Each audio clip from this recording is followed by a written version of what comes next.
Hello everyone, this is Howard of avtransfers.co.uk looking at a fun project today.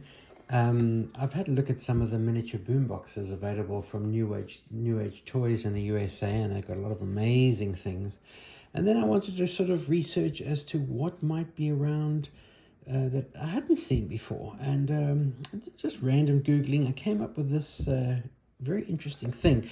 A company called Aoshima in Japan made a line of miniaturized boomboxes in the 80s as do-it-yourself kits, and this is one of them, and I've always been a fan of this particular model, but I don't really have the floor space to own the real thing. So I bought this, the Pioneer SK900 Runaway 1/6 scale, and I'm hoping to put it together today. It also comes with a little bunch of miniature tapes, and it also comes with I think a little figurine which listens to the music. Let's just take a quick look inside. This is new old stock, obviously, and I guess that's age 3 or maybe difficulty 3.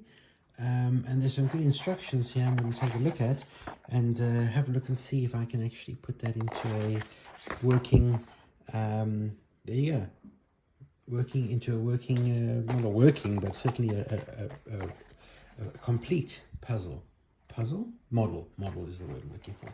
And they did a whole lot of other things as well. There's a whole audio series, and some of these are just absolutely incredible. There's a Pioneer Mini Hi-Fi. I mean, that is just unbelievably cute. And there's a whole bunch of other things here as well, which really do get my eye. I need to run Google Translate over this.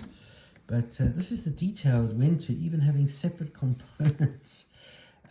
Really fascinating stuff. And they also do other things. They're still in business today, this company.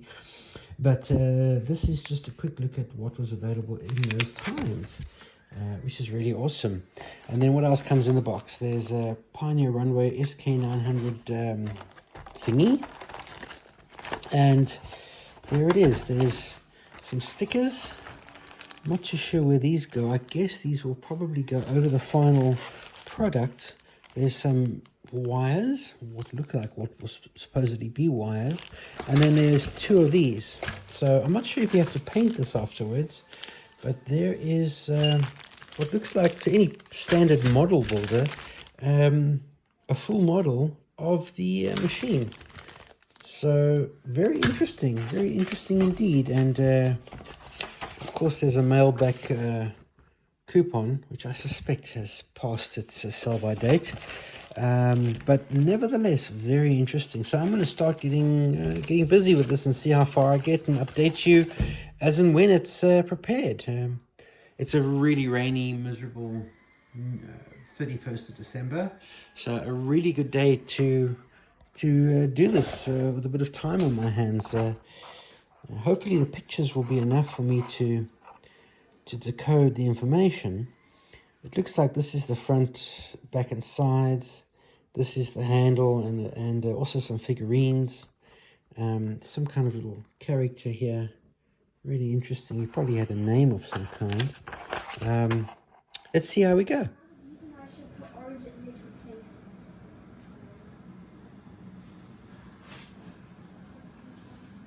Incredible detail in these pieces.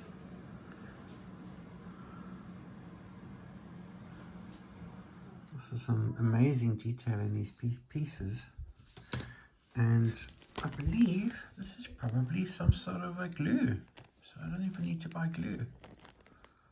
Amazing, really interesting stuff. Well, all I can say now is, model builders, look away, because if you're a serious model builder, you're going to be horrified with my creation. But if you're like me, a first-time newbie model builder who doesn't really take things too seriously and having a bit of a laugh, check it out. So after all my building, I spent a good part of the day building this goodie. It was a very good distraction. A couple of interesting things came up. This doesn't seem to fit anywhere with the model, which I'm going to show you now, but it is a battery holder. So originally, this model that I'm going to show you would have had a light inside, but there was no light in the bag. So I had to avoid well, I didn't basically do anything with the light because I couldn't find the actual bulb. So I thought I don't really need the light, so I just assembled what I could and I left it. That was what the wires were for.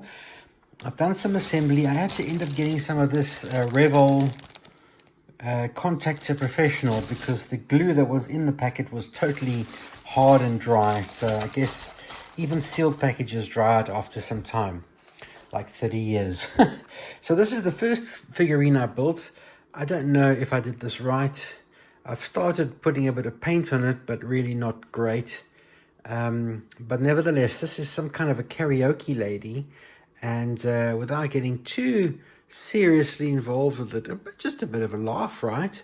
I don't really know what the significance of this figurine would have been in relation to the actual boombox, but I guess seeing it's detailed in here, perhaps just something to go alongside the model. But I glued it onto this base because I didn't see a way to display it safely otherwise.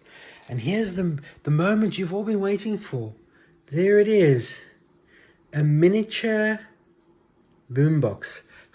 Now there are a couple of marks here. I started trying to color in the writing. I discovered that wasn't going to happen. It was just not defined enough for me to do it without mucking it up.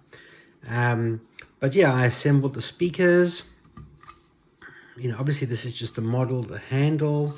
There's a little flap here which goes up and down, a little antenna.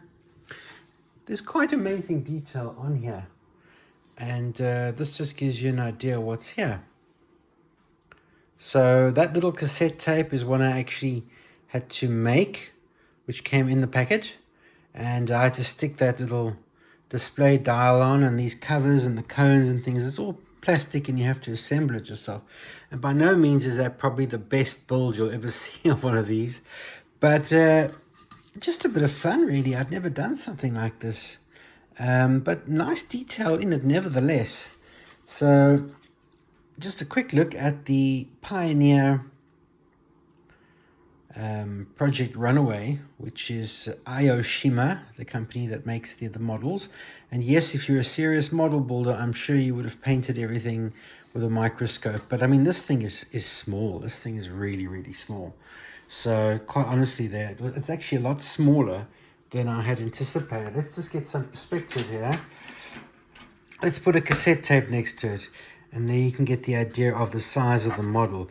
For such a big box, I guess I was expecting something at least 2 or 3 times bigger than this. But this is small, but really cute nevertheless. So if you like building models, and yes, I could definitely have done a better job than I did on this one. Nevertheless, it's done. And at least I've built it, which is more than I normally get round to doing. It was definitely a sort of an end-of-year project that I just kind of wanted to do. Not bad for like $100 once you work out all the shipping and duties and things on it. That was being sarcastic, of course. But there you have it. The Project Runaway SK900. I'd like to build more of these. Perhaps I'll find somebody who can put these together a bit better than I can. But what fun! It'd be nice if they still made these. Obviously, it's not working. I guess you could put an MP3 player inside if you wanted to. But really, really cute.